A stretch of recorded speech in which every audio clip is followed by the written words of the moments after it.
third quarter. She was on the bench in that timeout, and you can see her face. She's grimacing. Hello, guys. Welcome back to the channel. I honestly never thought I'd be saying this, but for once, Stephanie White publicly defended Caitlin Clark, and that's something a lot of fans have been waiting to hear.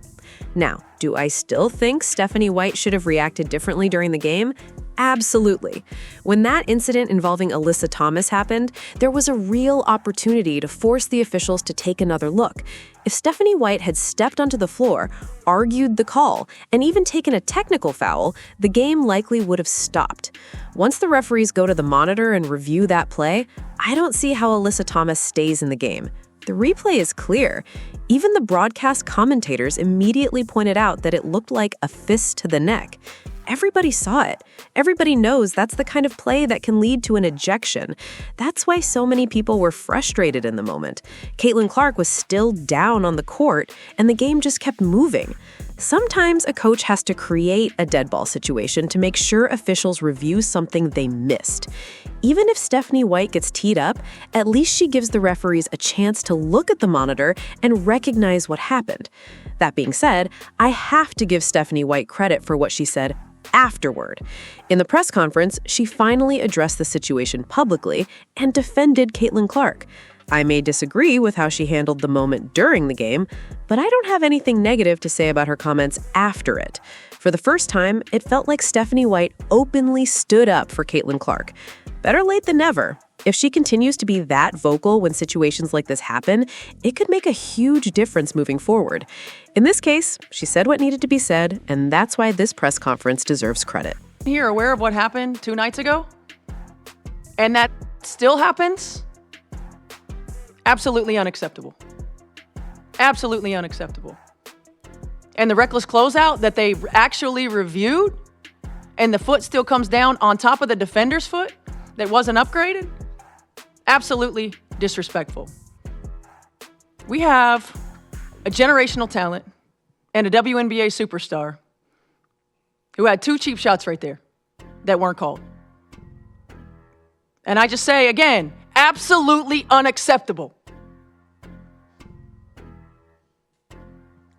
Steph, do you think that the league needs to look into how Caitlin Clark is defended or how she's officiated going forward?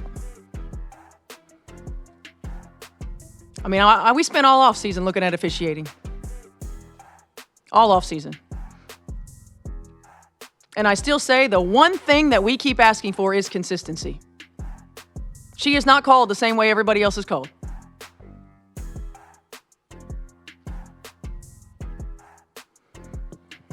Stephanie, at the end of regulation on that final play, were you aware that you had a reset timeout, or are you just basing that solely on the scoreboard? No, we were aware. We were supposed to use it. Yeah. Did you attempt to call it and the referees didn't call it, or what was it, miscommunication? What happened? I think it just didn't get called. It didn't get called. You know, that's something when we get the rebound, we secure the rebound, we call timeout. We got the rebound and we were getting ready to call it, and it didn't happen. You talk a lot about defending without fouling, and that seemed to be an issue late in the fourth quarter, and especially with that offensive foul on Kelsey at the end of the game. Just what do you have to stress to kind of continue the defending without fouling, and just what do you think of that last foul on Kelsey, or the offensive foul? I thought the last offensive foul was soft compared to the couple that had happened earlier in the game. You know, was there extension? Yeah. It was down. It wasn't out. You know, I thought that's a really soft marginal contact call right there. There were multiple plays in the game where I felt like we should have gotten that call and we didn't. You know, as far as the defending without fouling, it's discipline. I thought Phoenix in that fourth quarter did a really good job of just attacking downhill and coming straight at us. You know, we got to be a little bit more disciplined. You know, I think it was 12 free throw attempts. I think there were a couple where we fouled intentionally, but yeah, I mean, that's just we have to have a little bit more want to. We got to be more disciplined in those situations. And that's, you know, on us as coaches, like we got to keep working it. We just got to keep working it.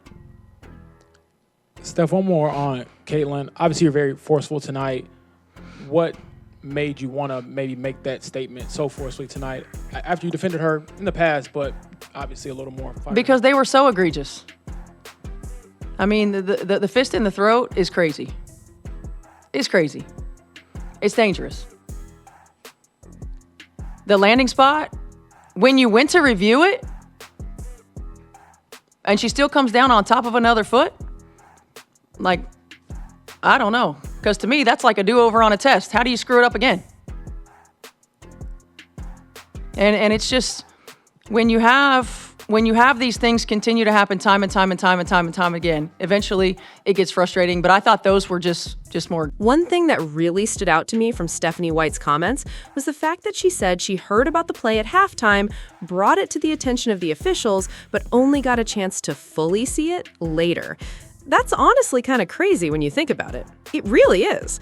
Because this wasn't some minor play that nobody noticed. This was one of the biggest talking points coming out of the game involving Caitlin Clark. And let's get something straight right away. The referees did not review that play for the reckless closeout. They didn't review it as a landing space foul. They didn't review whether Caitlin Clark was put in danger on the shot. They made that very clear. What they reviewed was whether Caitlin Clark deserved a technical foul. Think about that for a second. They spent time looking at whether Caitlin Clark holding her follow-through and reacting after the shot warranted a technical. They were incredibly close to giving Caitlin Clark another technical foul. In fact, she was dangerously close to picking up her 6th technical foul of the season, simply for shooting the basketball and reacting afterward. That's what they were reviewing. So when people say the officials reviewed the entire sequence and just got it wrong, that's not really what happened. They weren't reviewing the dangerous closeout. They weren't reviewing whether Caitlin Clark's landing space was violated. They weren't reviewing that part of the play at all. They were reviewing whether Caitlin Clark had somehow committed a hostile act. That's the part that continues to blow my mind. So yes, thank you to Stephanie White for finally speaking up. Thank you for finally saying publicly that what happened was unacceptable. But it's hard not to notice that it took something this obvious before we got this kind of response. It took a situation where your player got hit, your player was put in danger, and your player became the center of another officiating controversy before we finally heard a strong public defense. The reason so many fans are frustrated is because this isn't just about one play. This isn't just about one technical foul. This isn't just about one game. A lot of people believe Caitlin Clark gets officiated differently than everyone else in the WNBA. Whether you agree with that or not, it's impossible to ignore how many conversations continue to happen around the way games involving Caitlin Clark are called. And then you get to the technical foul situation. Look, was it technically possible to call a technical there? Sure, but it was soft. It was a really soft technical foul. And in professional sports, there's always been a bit of an unwritten rule. Star players generally get a little more room before officials decide to hand out technical fouls. Leagues want their stars on the floor. Fans pay to watch stars play. Nobody wants major games being decided because officials are handing out soft technical fouls. That's why so many people reacted the way they did. Because Caitlin Clark wasn't out there doing something outrageous, yet she found herself once again in danger of being penalized. Meanwhile, Stephanie White is standing there afterward calling the situation unacceptable. And honestly, she is right. When she talked about players being aware of what happened 2 nights earlier and then seeing something similar happen again, that's where the frustration really comes from. That's the bigger issue. The concern isn't just what happened in that specific moment. The concern is that everyone already knew tensions were high. Everyone already knew there was extra attention on Caitlin Clark.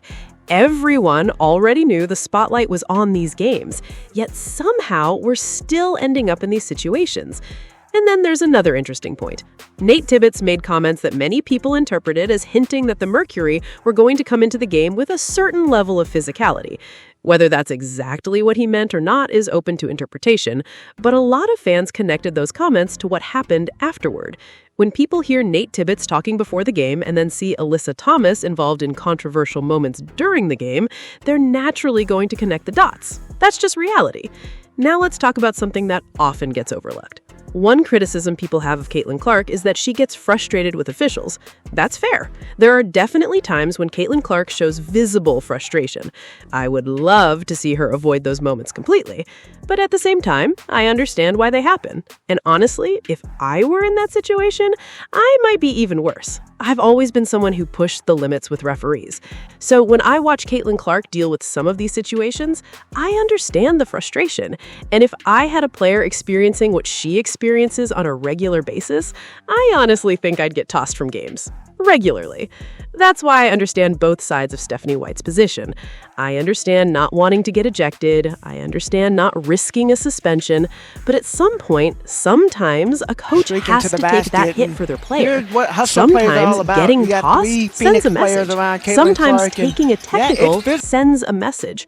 Sometimes forcing officials to stop play sends a message. That's why I felt Stephanie White handled the moment poorly during the game. I still believe that.